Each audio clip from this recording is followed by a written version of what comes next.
Sudah, Pak. Ya, sudah. Saya slideshow dulu.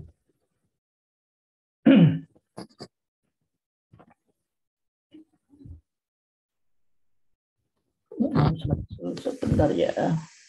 Oke.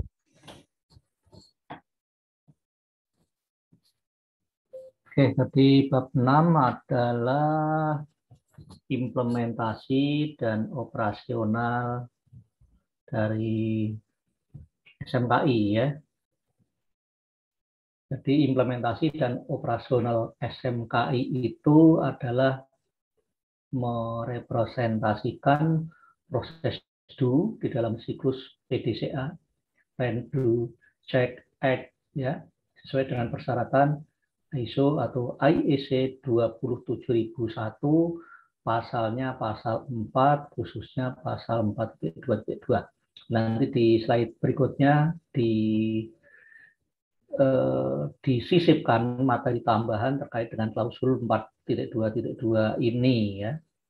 Jadi sebelum SMKI diimplementasikan dan dioperasionalkan di dalam suatu organisasi atau perusahaan, maka hal yang paling penting adalah bahwa seluruh individu di dalam organisasi itu perlu semuanya berkomitmen ya untuk beberapa hal ini. Yang pertama adalah semuanya itu harus mengembangkan dan memelihara sistem dokumentasi ya. Jadi mengembangkan sistem dokumentasi dan memelihara sistem dokumentasi yang terdiri dari kebijakan, prosedur, instruksi kerja, panduan, rekaman-rekaman, penerapan, dan pemeriksaan dari SMKI tersebut.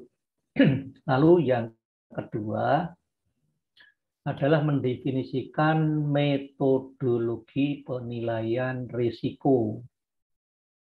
Ya, mendefinisikan metodologi penilaian risiko terhadap informasi yang tepat, informasi yang sesuai, ya, tepat sesuai dengan kebutuhan di dalam pelaksanaan SMKI. Nah, ini sisipannya tadi, tambahan, jadi ini dari materi bab 4, bab 3 ini ya. Jadi ada bab 3 ya, ini tabel 32.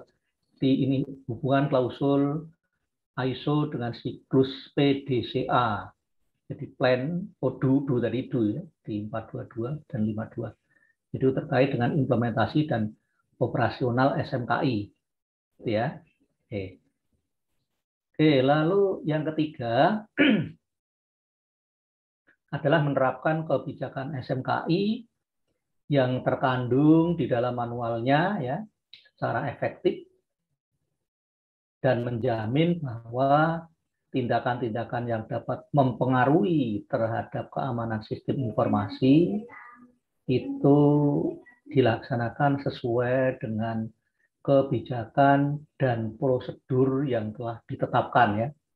Tindakan-tindakan yang dapat mempengaruhi terkait keamanan sistem informasi itu ya, mempengaruhi terhadap yang baik ataupun yang buruk gitu ya.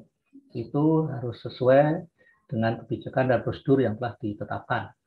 Lalu yang keempat yaitu harus meningkatkan secara terus-menerus terhadap efektivitas dari SMKI dengan cara yaitu memantau agar tetap efektif ya. SMKI-nya itu merekam, mengkaji ulang, menganalisa, dan selanjutnya melakukan tindakan pencegahan kalau ada hal-hal yang tidak diinginkan, dan tindakan koreksi kalau ada hal-hal yang kurang ya, serta memperbaharui atau merevisi SMKI tadi ya yang sudah diterapkan di organisasi itu sesuai dengan kebutuhannya. Nah, di sini terdapat 7 tahapan di dalam implementasi dan operasional SMKI tersebut. Di antaranya adalah ke-7 tahapan itu adalah sebagai berikut. Tahap 1 itu merumuskan atau formulasikan rencana rencana implementasi penanganan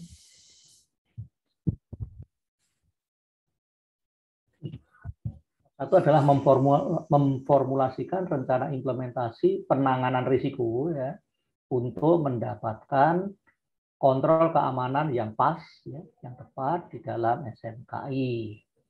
Lalu tahap keduanya mengimplementasikan kontrol keamanan yang tepat tadi yang telah dipilih tadi ya di tahap 1. Lalu tahap 3-nya adalah mendefinisikan bagaimana mengukur efektivitas kontrol keamanan yang telah dipilih tadi dan yang telah diterapkan di tahap 2 tadi. Ya. Lalu tahap keempat adalah menyelenggarakan pelatihan SMKI. Lalu tahap berikutnya, tahap kelima adalah mengelola dan mengoperasionalkan SMKI di lingkungan organisasi atau di suatu perusahaan tersebut. Ya. Lalu langkah yang keenam adalah mengelola seluruh sumber daya yang dibutuhkan oleh SMKI tersebut. Tahap terakhir, ketujuh adalah mengimplementasikan prosedur dan kontrol-kontrol lain yang mampu untuk mendeteksi dan merespon terjadinya gangguan terhadap keamanan informasi. Gitu ya. Nah, ketujuh tahapan itu terkait dengan ISO IEC 27001 tadi, khususnya adalah pasal 4, lebih khusus lagi adalah pasal 4.22 dari A sampai H, yang hubungannya dapat digambarkan di tabel berikut ini, tabel 61 ini ya. Tidak begitu kelihatan, ini saya tulis ulang, tapi belum saya tulis ulang. Jadi ini adalah pasal 4.2.2a dan B, itu terkait dengan tahap 1, yaitu formulasi rencana implementasi penanganan risiko tadi. Ya, itu rencana implementasi penanganan risiko. Lalu pasal 4.2.2c itu adalah terkait dengan tahap 2, yaitu implementasi kontrol keamanan. Itu kontrol yang diimplementasikan itu apa? Ya, mengimplementasikan kontrol yang ini. Kontrol yang diimplementasikan itu apa? Ya. Kontrol keamanan yang diimplementasikan itu kontrol yang mana? Lalu klausul 4.2.2.d itu terkait dengan tahap 3, yaitu menentukan metode pengukuran keefektivitasan terhadap kontrol keamanan, itu terkait dengan metode pengukuran keefektivitasan kontrol keamanan. Ya. Lalu pasal 4.2.2.e adalah terkait dengan tahap 4, yaitu menyelenggarakan pelatihan SMKI, yaitu pelatihan SMKI terhadap seluruh personil di organisasi itu ya. Lalu pasal 4.2.2.f itu terkait dengan tahap 5, yaitu mengelola dan mengoperasionalkan SMKI. Jadi terkait dengan pelaksanaan SMKI tersebut ya. Itu. Lalu pasal 4.2.2.g adalah terkait dengan tahap 6. Tahap 6 tadi adalah mengelola seluruh sumber daya yang dibutuhkan oleh SMKI di suatu perusahaan. Ya. Tentunya adalah mendaftar semua sumber daya yang diperlukan oleh SMKI di perusahaan itu. Ya. Lalu pasal terakhir, pasal 4.2.2.h, yaitu terkait dengan tahap 7. Tahap 7 tadi adalah mengimplementasikan prosedur dan kontrol untuk mendeteksi gangguan atau insiden keamanan informasi ya. Oke, ini panduan implementasi dan operasional dari SMKI. Oke, berikutnya. Nah, dari 7 tahap tadi yang sudah disebutkan di slide sebelumnya tadi, itu dari 7 tahap itu yang dipaparkan di sini tidak semuanya, ya tidak semuanya dipaparkan di sini. Jadi pembahasan berikut ini akan dipaparkan lebih lanjut secara detail tahap per tahap, yaitu khususnya adalah tahap 1, 2, 3, dan 5 saja. Ya. Tahap 4, 6, dan 7 tidak diuraikan di sini. Ya, itu ya. Di tahap 1, 2, 3, dan 5 yang nanti masing-masing ini sebagai subbab 61, 62, 63, 64 gitu ya. Gitu ya. Yaitu tahap 1, 2, 3, dan 5 itu semuanya mengenai hal-hal yang perlu diperhatikan ketika mengimplementasikan SMKI. Tahap 4 dan 6 tidak dipaparkan karena sudah jelas bahwa untuk mengimplementasikan SMKI itu diperlukan pelatihan, ya. Diperlukan pelatihan dan diperlukan sumber daya yang mendukung tentunya. Jadi tidak dijelaskan. Lalu tahap 7 diperlukan pembangunan prosedur dan instruksi kerja. Tidak dibahas di bab 6 ini. Oke, tahap 1. Ini tahap 1 adalah di subbab 61, yaitu formulasi, rencana, implementasi, penanganan risiko. Jadi dalam implementasi dan operasional SMKI itu dikenal dengan istilah penanganan risiko. Ya. Penanganan risiko.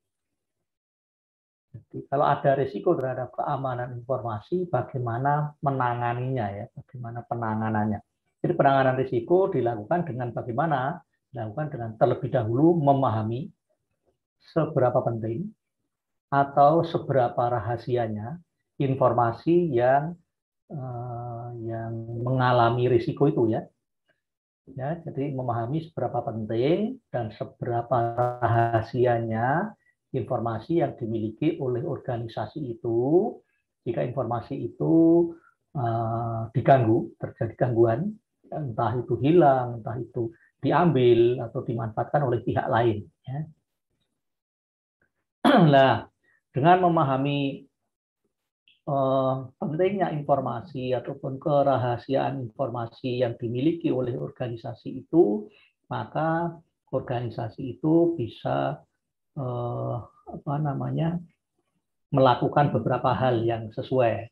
Yang pertama, mungkin dapat dengan tepat menentukan faktor atau tingkat keamanan, ya, dapat dengan tepat menentukan tingkat keamanan terhadap informasi yang dimiliki itu ya, dan juga dapat menentukan kemampuan dari SMKI yang telah dibangun untuk mengamankan informasi yang dimiliki oleh perusahaan tersebut. Gitu. Lalu ini lanjutan dari subbab 61.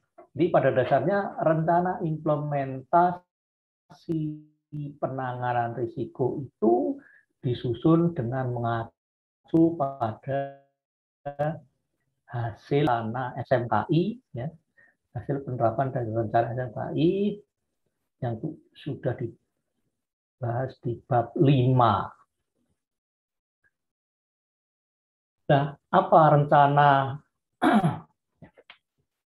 penerapan rencana SMKI itu? Jadi adapun rencana tersebut mencakup hal-hal berikut ini, ya.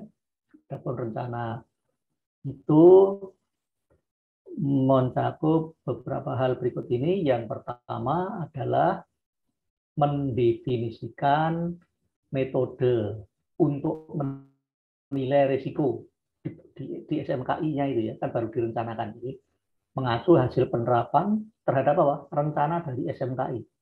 Rencana dari SMKI yang mau diterapkan di perusahaan itu, ya. Nah, karena baru rencana, maka yang pertama kali harus bisa mendefinisikan metode untuk melakukan penilaian risiko di SMKI yang mau diterapkan itu. Jadi dilakukan dengan membuat kategori pengaruh risiko yang diinginkan. Membuat kategori pengaruh risiko yang diinginkan dengan mengacu kepada 3 kriteria ini, yaitu SIA, ya, confidentiality yaitu kerahasiaan, integritas, integrity yaitu keutuhan, dan availability ya atau ketersediaan ya. yang sudah dibahas di bab 5 kemarin ya. Lalu yang kedua adalah identifikasi aset. Identifikasi aset yang dimiliki oleh organisasi tersebut.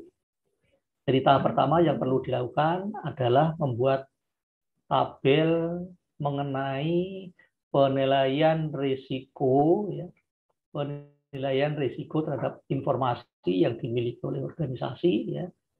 Nah, jadi mendaftar semua hal yang terkait, semua aset yang dimiliki yang terkait dengan penilaian risiko terhadap informasi yang dimiliki oleh perusahaan. Tabelnya itu seperti ini. Tabelnya seperti ini. Jadi ini aset-aset yang dimiliki. Lalu keterangannya, pemiliknya siapa, lokasinya di mana, profil terhadap CIA tadi, kerahasiaan, confidentiality, integrity, dan availability ya, SIA ya. Oke. Bentar. SIA ya, profil SIA, lalu nilai gantinya, lalu resikonya, lalu nanti nilai resiko, lalu kontrol-kontrol yang diperlukan, lalu kecukupan terhadap kontrol tersebut.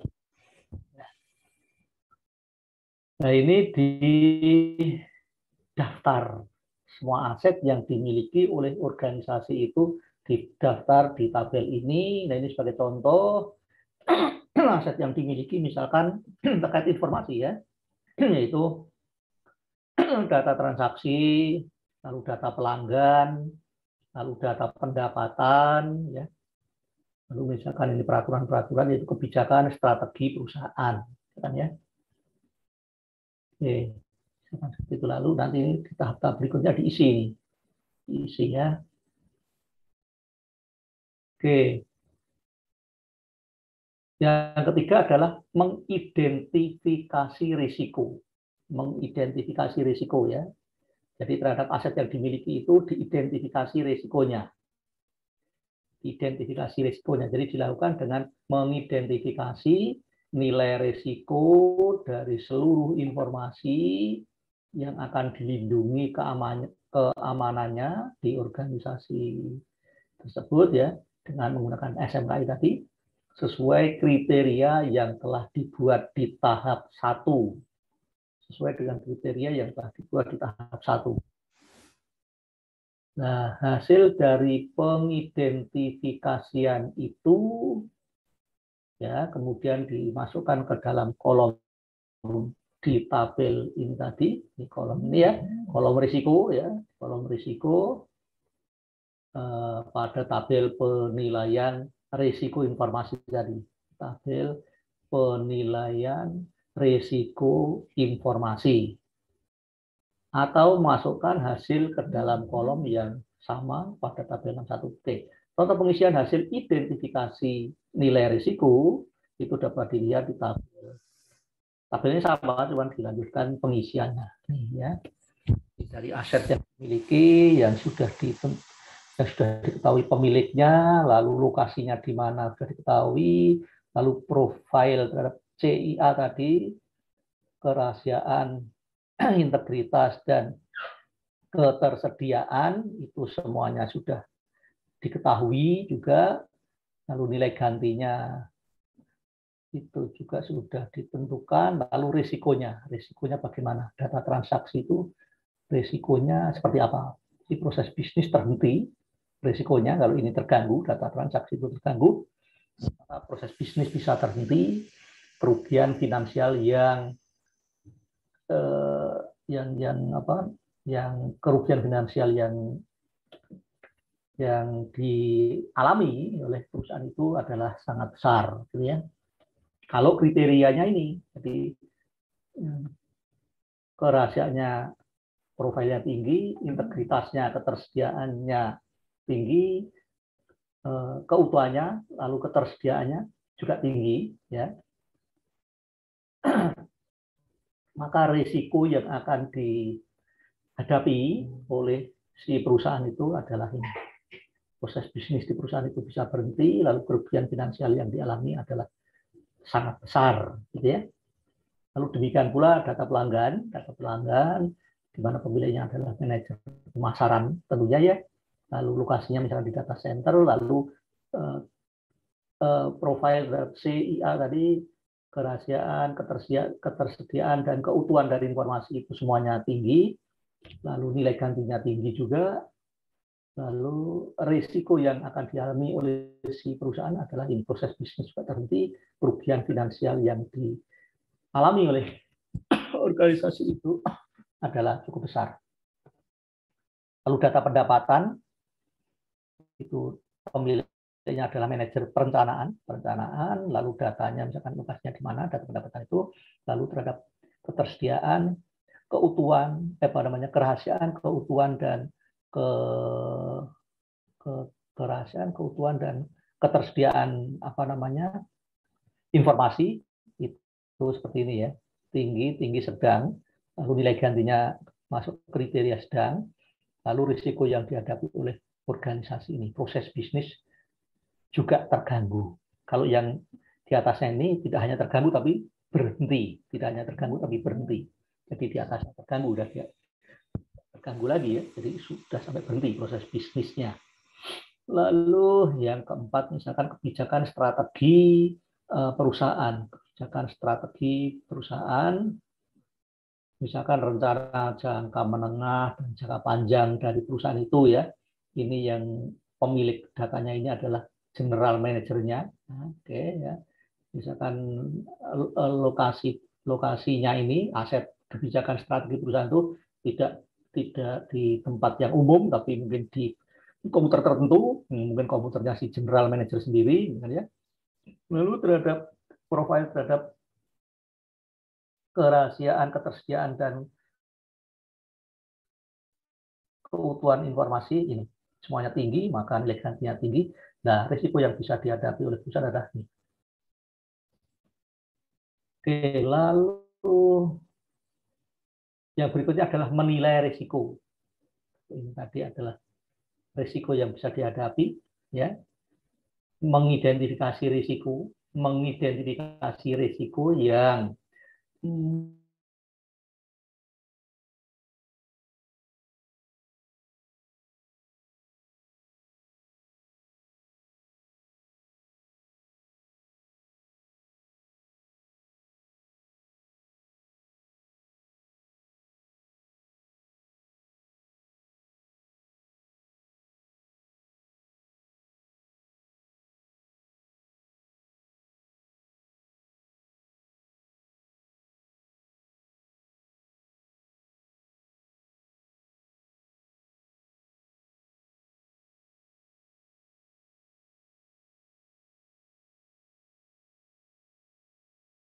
lah putus ya.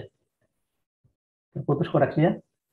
Masih terlihat nggak file?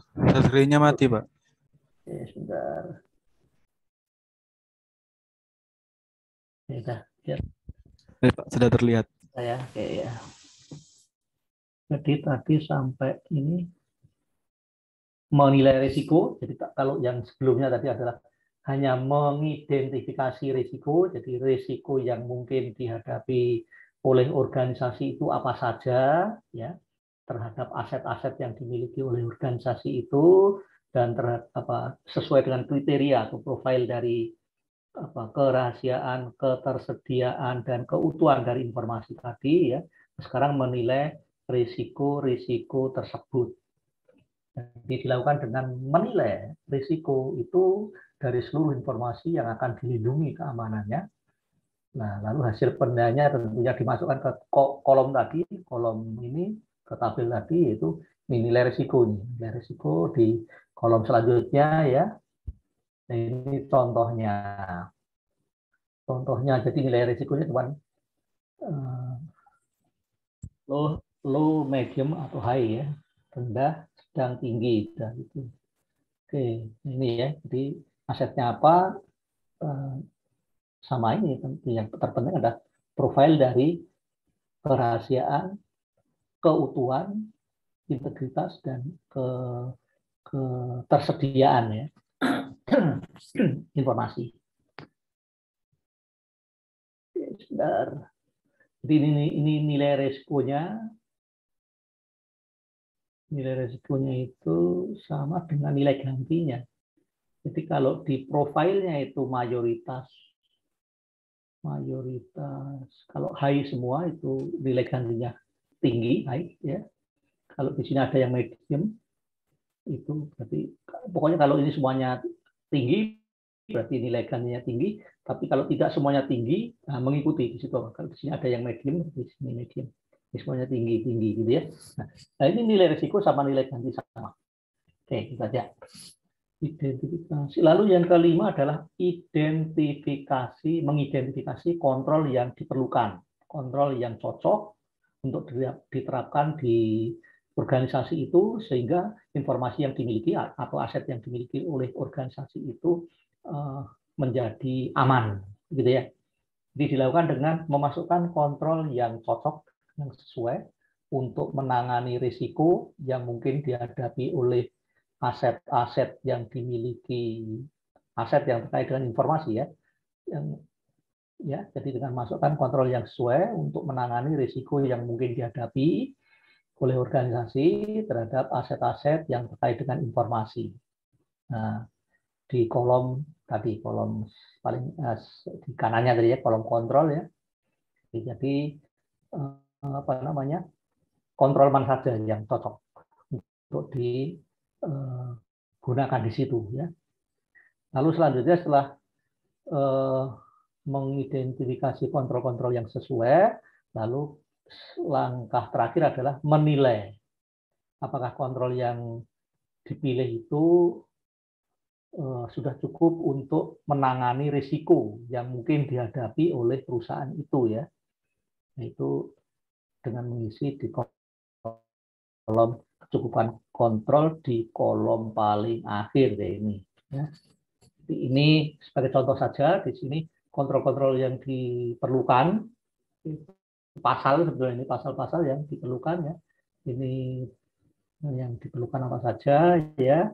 Lalu kecukupan terhadap kontrol itu apakah sudah cukup apa belum? Semuanya mestinya semuanya harus cukup ya. Oke, seperti itu. Jadi keterangan di sini kode kontrol seperti yang tertulis misalkan 5.1.1, 5.1.2 adalah kode kontrol keamanan informasi yang dibutuhkan oleh informasi di perusahaan itu ya, sesuai dengan hasil penilaian risiko terhadap informasi itu. Oke. Ya, juga melakukan kontrol berdasarkan persyaratan yang ditetapkan di dalam ISO 27001/2005 yang mengacu pada ISO 27002. Ini di lampiran. Oke, di sini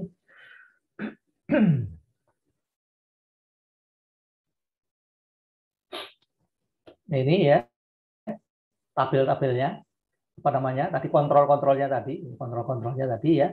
Jadi ini tabel A2 detail struktur dokumen kontrol keamanan di ISO IEC 27001 A5 hingga A15. Bab 5 pasal 5 pasalnya adalah pasal 5 mengenai kebijakan keamanan. Nah, kategori keamanan utamanya itu di pasal 5.1 itu terkait dengan kebijakan keamanan informasi. Nah, objektif kontrolnya adalah memberikan arahan kepada manajemen 51 ini, ya. Jadi memberikan arahan kepada manajemen organisasi, pimpinan perusahaan, pimpinan organisasi, ya, dan dukungan untuk keamanan informasi yang dimiliki oleh organisasi itu dalam hubungannya dengan persyaratan bisnis organisasi, dengan hukum dan dengan aturan yang sedang berlaku ya, kalau aturan yang sedang berlaku ya mungkin di perusahaan itu dan juga di suatu pemerintahan ya, di suatu negara gitu ya. Nah ini anunya apa namanya tadi kontrol 5.1.1 ya, sekali lagi kontrol ini terkait dengan pasal tadi, pasal mana yang cocok, yang cocok, yang sesuai ya terkait dengan informasi-informasi yang dimiliki oleh perusahaan tersebut. Jadi 5.1.1 adalah dokumen kebijakan keamanan informasi terkait dengan dokumen kebijakan keamanan informasi. Lah kontrolnya apa? Kontrolnya di dokumen kebijakan keamanan informasi itu, ini dokumen kebijakan keamanan informasi itu harus disetujui oleh pimpinan perusahaan, pihak manajemen perusahaan. Lalu setelah disetujui harus dipublikasikan dan juga dikomunikasikan kepada siapa saja, yaitu kepada seluruh karyawan yang ada di perusahaan itu dan pihak-pihak lain yang relevan, mungkin dengan apa? Dengan pelanggan, mungkin ya, pokoknya pihak-pihak lain yang relevan, yang mana yang relevan, yang harus tahu terhadap dokumen kebijakan keamanan informasi itu ya. Lalu 5.1.2 adalah terkait dengan tinjauan ulang terhadap kebijakan keamanan informasi. Tinjauan ulang terhadap kebijakan keamanan informasi. Nah, kontrolnya apa? Bahwa kebijakan keamanan informasi itu harus ditinjau ulang secara berkala, 2 bulan sekali, 3 bulan sekali, sebulan sekali, 2 minggu sekali gitu ya. Jika terjadi perubahan, harus dipastikan bahwa perubahan tersebut merupakan pengembangan dari kebijakan sebelumnya. Jadi bukan ujuk-ujuk ada begitu ya. Itu merupakan pengembangan dari kebijakan sebelumnya sehingga menjadi lebih sesuai dan juga mencukupi kebutuhan organisasi dan juga lebih efektif dalam pelaksanaannya. Ya, itu 5.1.2. Berikutnya, tabel A2 detail struktur dokumen kontrol keamanan ya, lanjutannya tadi ya. Ini 6.2.2 itu terkait dengan akses keamanan dalam hubungan dengan pelanggan. Akses keamanan dalam hubungannya dengan pelanggan. Nah, kontrolnya bagaimana? Bahwa seluruh persyaratan keamanan kepada pelanggan itu harus diidentifikasi dan dijelaskan sebelum organisasi itu memberikan hak akses kepada si pelanggan tadi terhadap informasi dan fasilitas pemrosesan keamanan informasi yang dimiliki oleh organisasi itu. Nah, gitu ya. Ini kontrolnya seperti itu. Lalu 6.2.3 terkait dengan melibatkan persyaratan keamanan dalam perjanjian dengan pihak ketiga. Nah, kontrolnya bagaimana? Bahwa perjanjian dengan pihak ketiga yang meliputi apa saja, meliputi misalkan pengaksesan informasi ya, pemrosesan, komunikasi, dan pengelolaan informasi organisasi, atau mungkin penambahan produk terhadap apa? Fasilitas pemrosesan informasi, itu semuanya harus melibatkan seluruh persyaratan keamanan yang dibutuhkan oleh organisasi.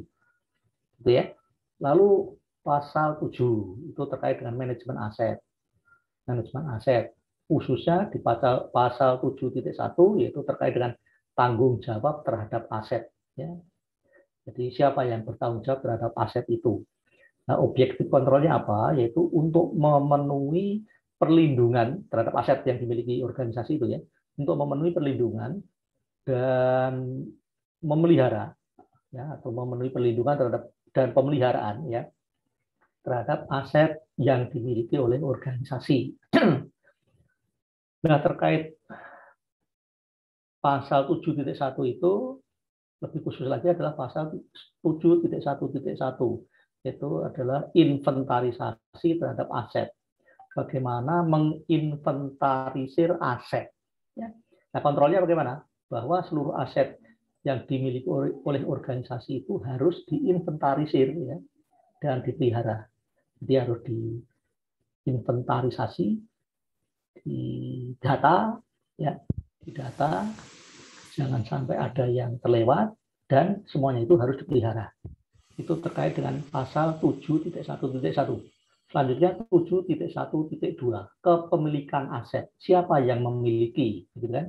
Seperti tadi, yang memiliki adalah manajer pemasaran, yang memiliki general manager, yang memiliki siapa lagi, tadi kan?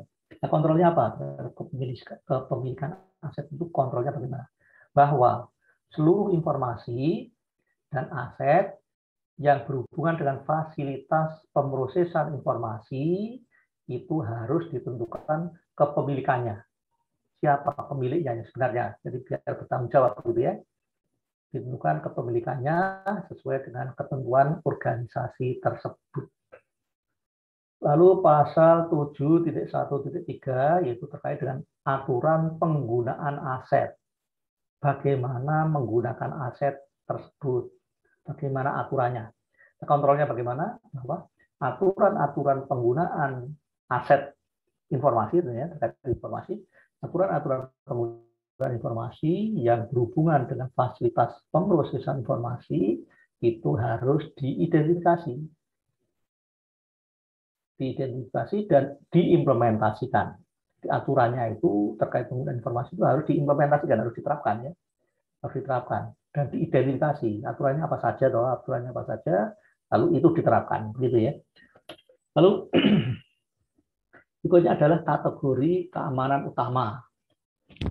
Kategori keamanan utama yaitu di pasal 7.2 yaitu klasifikasi informasi. Nah, objektif kontrolnya adalah bahwa untuk memastikan bahwa setiap informasi diklasifikasi ya di dalam organisasi itu mendapatkan keamanan yang cukup.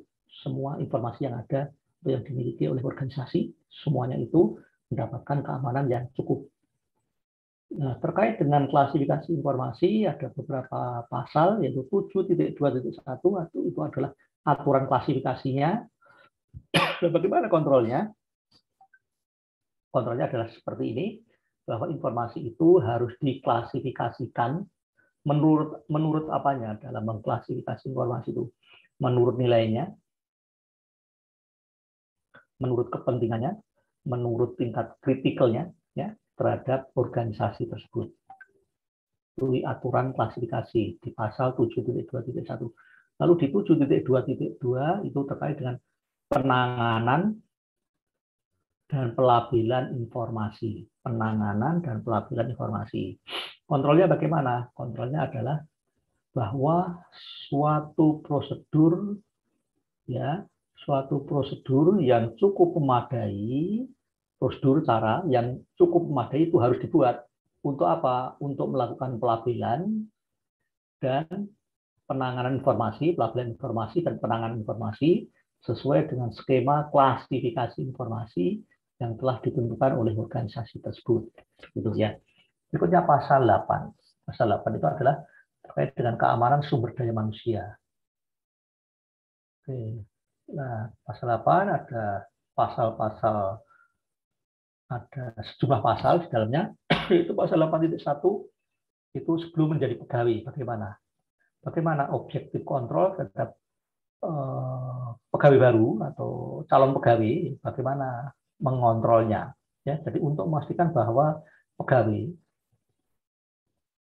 kontraktor atau pihak ketiga rekanan ya kan ya memahami akan tanggung jawab mereka masing-masing ya dan bisa menjalankan aturan yang mereka dapatkan ya dan bisa menjalankan aturan yang mereka dapatkan untuk meminimalkan risiko informasi yang ada di perusahaan itu, ya risiko pencurian ataupun risiko kesalahan dalam penggunaan fasilitas informasi di perusahaan tersebut. Ya, nah terkait dengan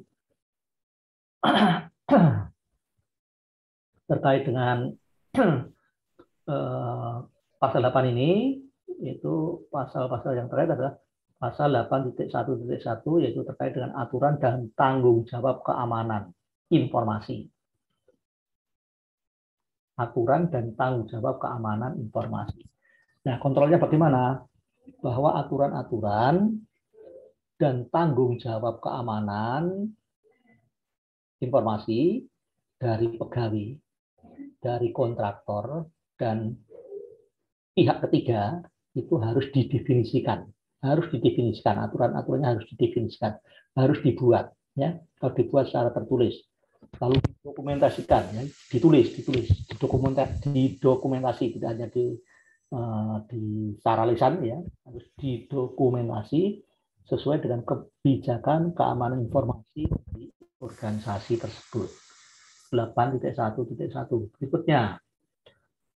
Berikutnya adalah 8.2. Sekarang selama menjadi pegawai. Nah, objektif kontrolnya apa? Yaitu untuk memastikan bahwa semua pegawai yang ada di organisasi itu apa tanggung jawabnya, ya, apa tanggung jawabnya, apa tanggung jawab dan tanggung jawabnya terhadap informasi yang dimiliki oleh organisasi itu, dan juga terhadap tadi peralatan-peralatan yang terkait dengan informasi di organisasi tersebut, bagaimana menggunakan dan seterusnya, gitu ya.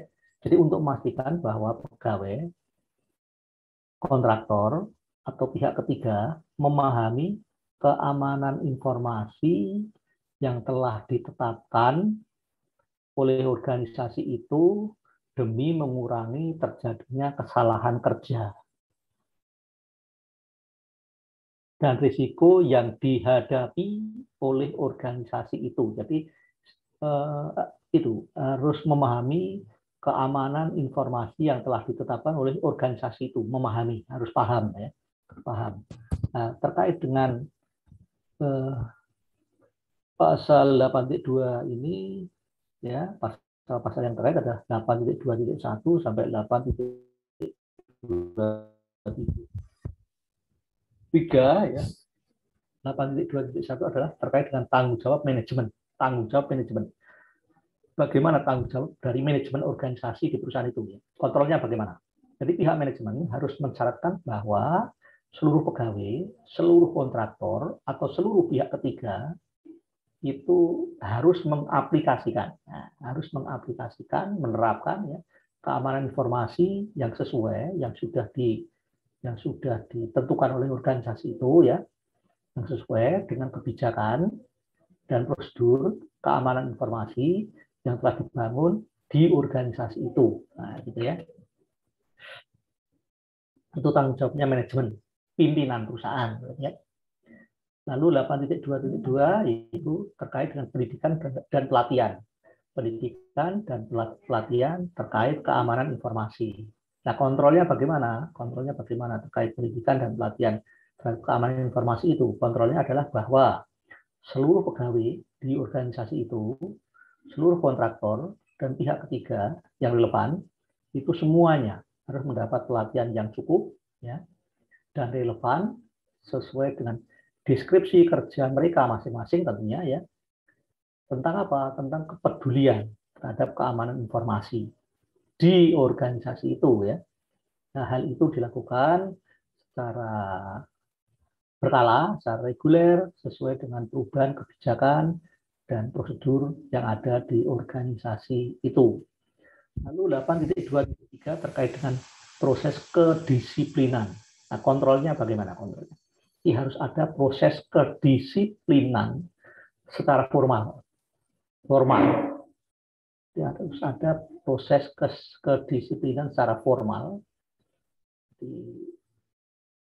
Ya, secara formal, jadi datang jam berapa, lalu menggunakan peralatan harus bagaimana, secara formal, ya, ada aturan secara jelas, gitu ya, bagaimana menggunakan informasi dan seterusnya, secara jelas, ada aturan secara jelas. Jadi kontrolnya adalah bahwa harus ada proses kedisiplinan secara formal bagi siapa? Bagi seluruh pegawai di organisasi itu, ya, serta bahwa seluruh pegawai itu harus memiliki komitmen dalam menjaga keamanan informasi yang dimiliki oleh organisasi tersebut. Lalu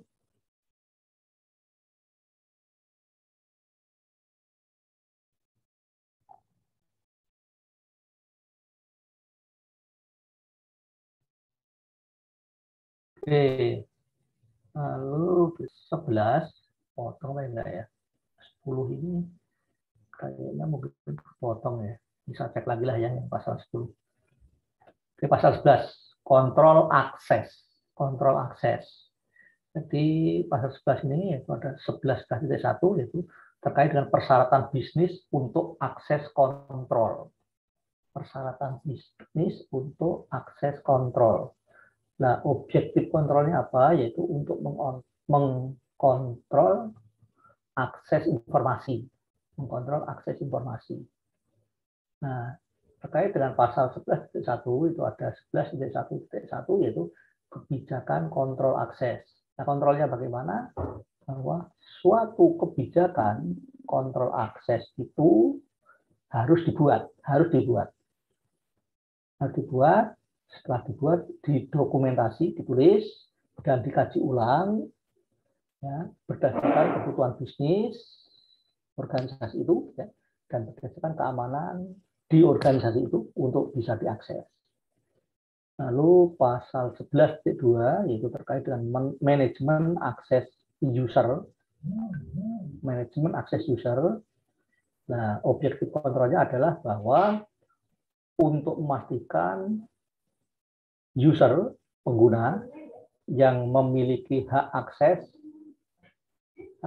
ke sistem informasi dan yang tidak. Jadi untuk memastikan pengguna yang berhak akses ke sistem informasi itu siapa saja dan yang tidak berhak siapa saja. Nah, seperti itu ya. Jadi memanage akses user, di manage. Jadi user yang berakses itu siapa, yang tidak berakses siapa itu dilakukan untuk di manage secara baik, gitu ya. Oke, sebentar. Lalu terkait dengan itu ada pasal 11.2.1 yaitu mengenai registrasi pengguna, jadi harus melakukan registrasi ya, pengguna-pengguna yang memang berhak. Kontrolnya bagaimana? Harus ada prosedur formal untuk registrasi dan sebaliknya penghapusan user.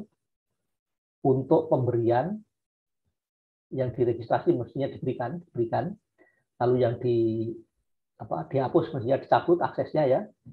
Jadi harus ada prosedur formal untuk registrasi atau sebaliknya penghapusan user atau pengguna, untuk pemberian atau sebaliknya pencabutan akses ke seluruh sistem informasi dan layanannya. Oke, gitu. Nah, ini terkait dengan tahap 2.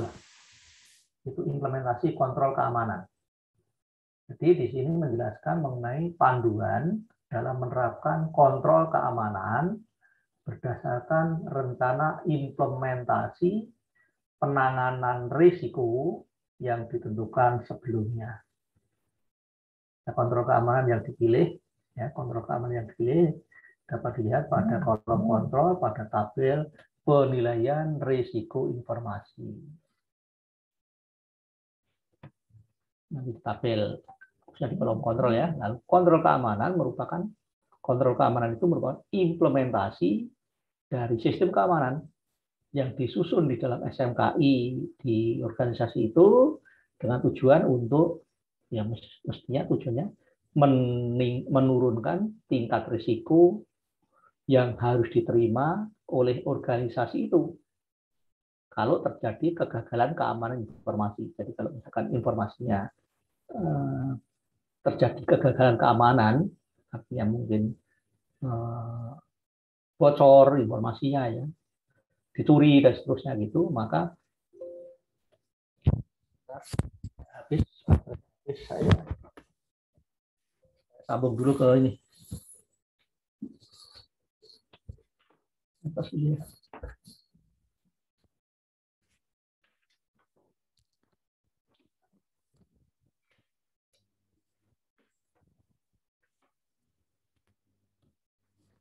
Oke, saya ulangi ya. Jadi ini subbab 6.2 implementasi kontrol keamanan. Jadi menjelaskan mengenai panduan dalam menerapkan kontrol keamanan. berdasarkan rencana implementasi, rencana implementasi terhadap penanganan risiko terhadap keamanan informasi ya yang ditentukan sebelumnya.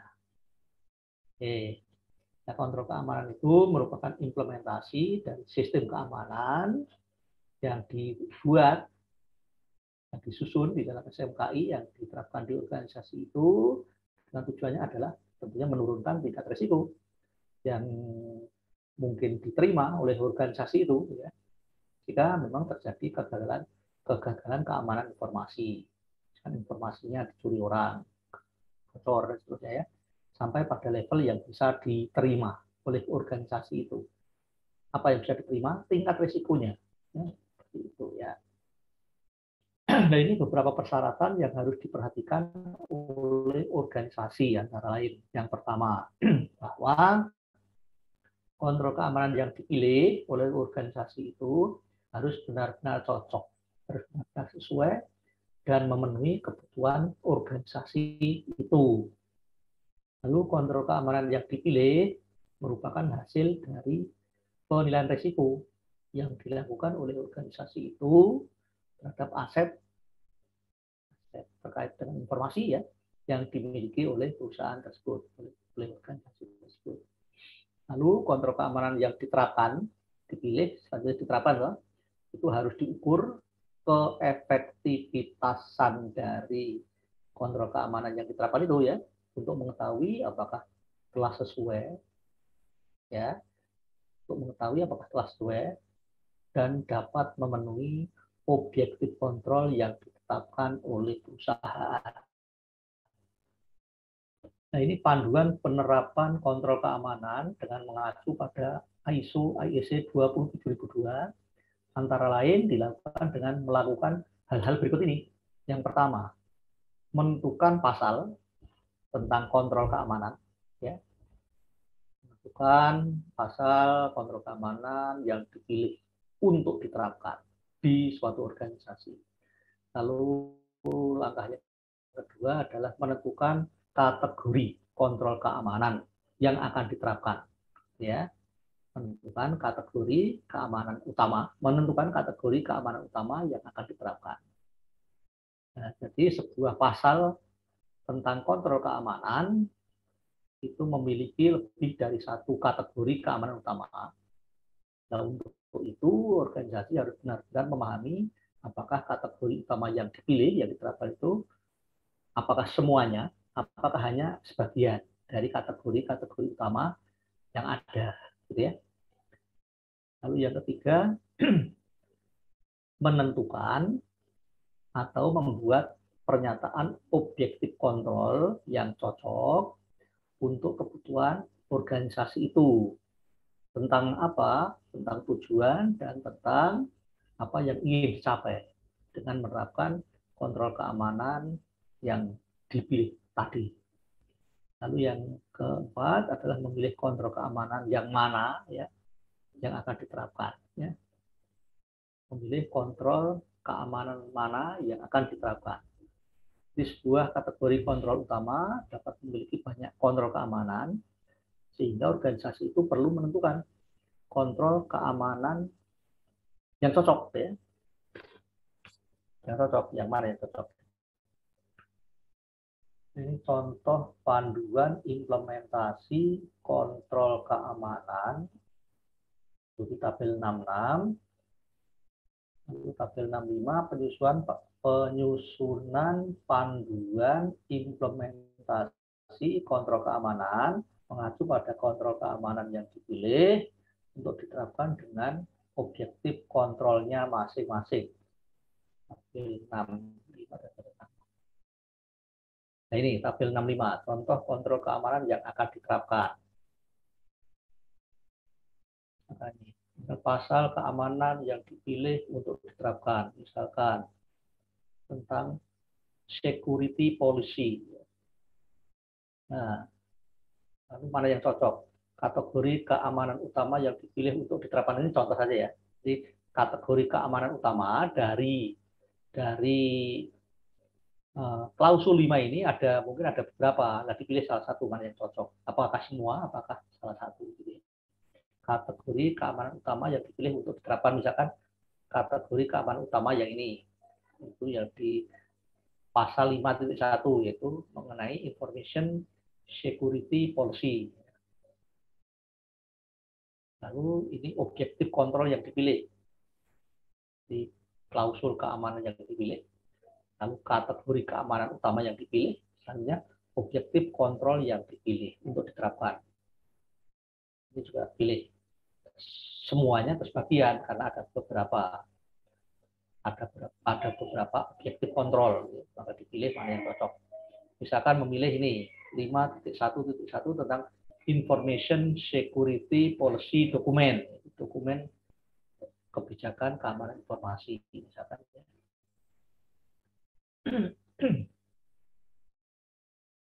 Nah, itu ya. Lalu yang ini juga itu tabel 66 ya, contoh panduan implementasi kontrol keamanan. Contoh panduan implementasi kontrol keamanan yang objektif kontrolnya apa, kontrol keamanannya apa, panduan implementasinya bagaimana. Ini contoh ya, contoh. Misalkan contohnya objektif kontrolnya adalah organisasi berkomitmen untuk melindungi dan menjaga informasi yang dimiliki. Nah, kontrol keamanannya misalkan apa? Cocok. Dokumen kebijakan keamanan informasi yang dimiliki oleh organisasi itu harus disetujui oleh manajemen organisasi itu. Disetujui. Nah, disetujui itu diapakan? Yang kedua, dokumen kebijakan keamanan informasi harus dipublikasikan. Nah, disetujui dipublikasikan ke seluruh pegawai yang ada di perusahaan itu ya, dan pihak-pihak yang relevan lainnya. Lalu panduan implementasinya bagaimana? Nah, bahwa dokumen kebijakan keamanan informasi harus berisi pernyataan manajemen yang meliputi panduan-panduannya ya. Yang pertama dengan definisi keamanan informasi, sasaran umum, cakupan, serta pentingnya keamanan sebagai mekanisme untuk berbagi informasi. Nah, seterusnya ya, seterusnya lah ya, contoh.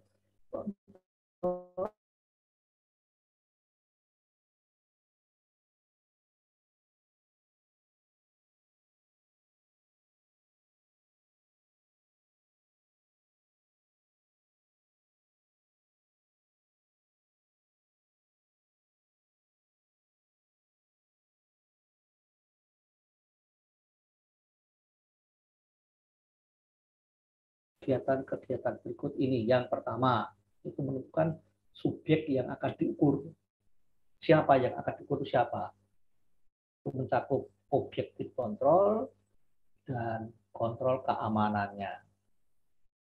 Lalu yang kedua, menentukan ukuran atau satuan ukuran apa yang cocok ya, mencakup satuan jumlah dan satuan persentase.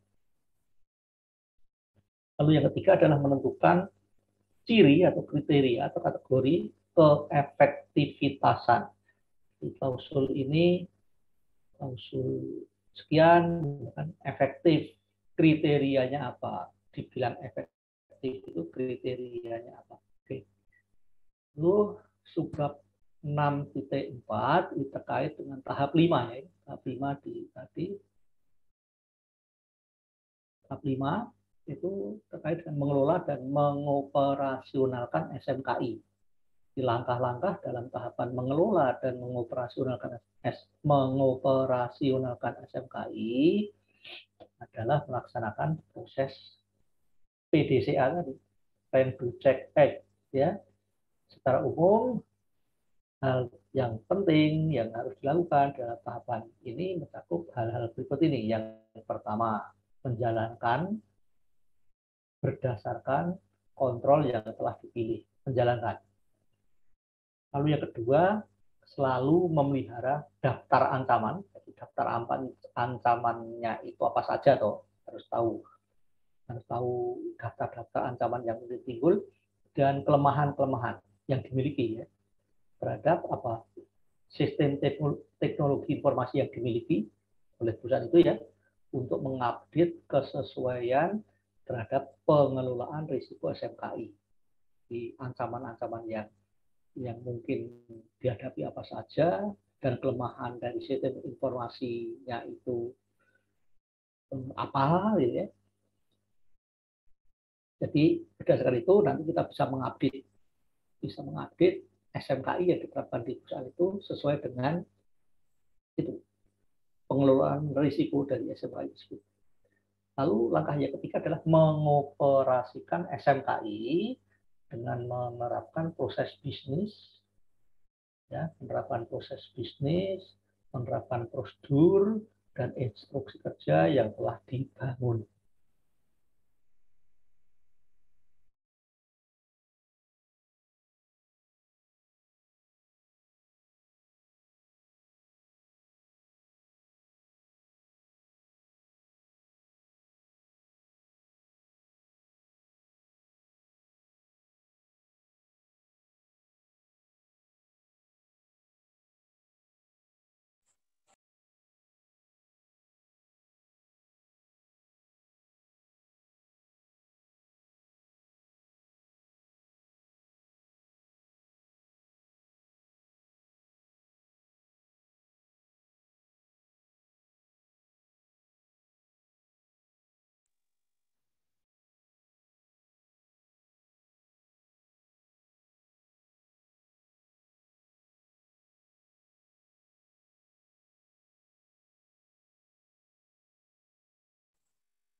Maaf Pak, termut sepertinya.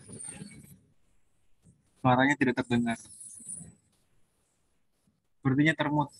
Ya, ya, ya. Nah, oke, sudah nyambung lagi ya. Sudah Pak. Terputus sejenak. Jadi itu tadi materi bab 6 dari saya sudah saya sampaikan. Jadi materi UTS sampai bab 6, 1, 2, 3, 4, 5, 6 bab ya. Dari saya masih ada satu bab lagi, bab 7. Nanti saya sampaikan di minggu ke-9.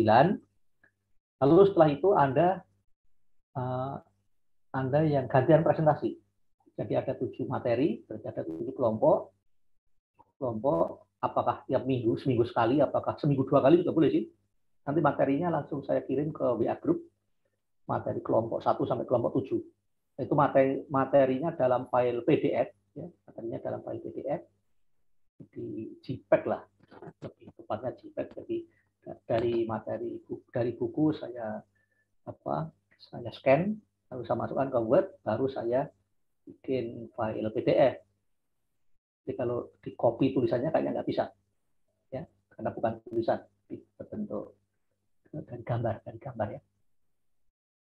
Jadi itu dibuat PPT-nya yang sebagus mungkin, bagus dalam artian bukan animasinya dan seterusnya yang saya tuntut, tapi kelengkapan materi, lalu dibuat terstruktur, lalu jangan kalau di buku kan kalimatnya, uraian kalimatnya yang ini ya, kadang-kadang itu jangan ditulis semua gitu kan. Pokoknya ditulis yang penting-penting saja. Tapi lengkap, begitu ya. Kayak saya itu aja. Kayak seperti saya seperti itulah, kurang lebih seperti itu ya. Kalau misalnya di buku ini dari buku itu, oleh karena itu demikian pula dan sebenarnya nggak bisa ditulis kan nantinya. Tentunya seperti itu kan nggak bisa ditulis. Gitu ya. Oke, jadi cukup jelas. Minggu depan jadi UTS ya. Materinya bab 1 sampai bab 6 sudah saya kirimkan semua. Lalu hari ini juga saya kirim materi untuk kelompok 1 sampai kelompok 7, jadi biar Anda bisa mempersiapkan lebih baik gitu ya, untuk membuat PPT-nya dan nanti bisa mempresentasikannya dengan bagus, bisa membuat materinya dengan lengkap. Kalau dari materi saya itu ada informasi yang kurang lengkap, ya kan itu kurang lengkap ya kan ya, definisinya nggak ada, gitu cari di internet, tambahkan ke situ ya, gitu ya. Gimana? Sudah cukup jelas? Sudah, Pak. Oke.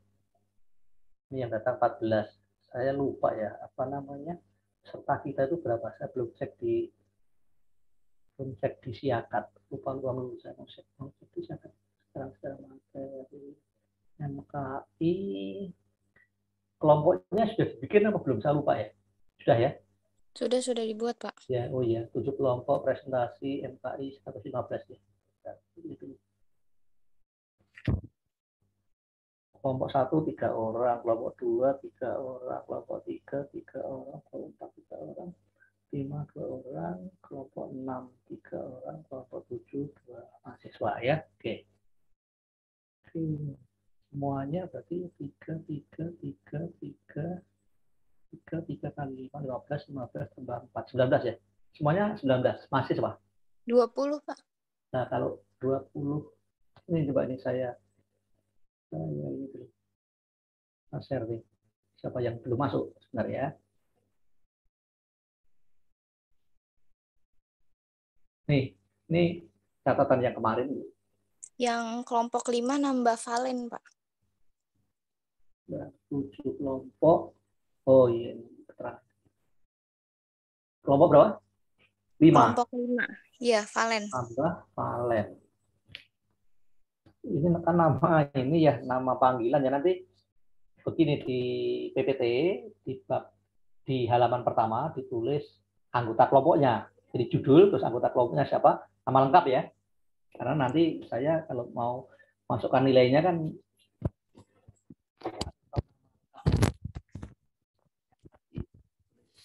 nama lengkap anggota kelompok semua.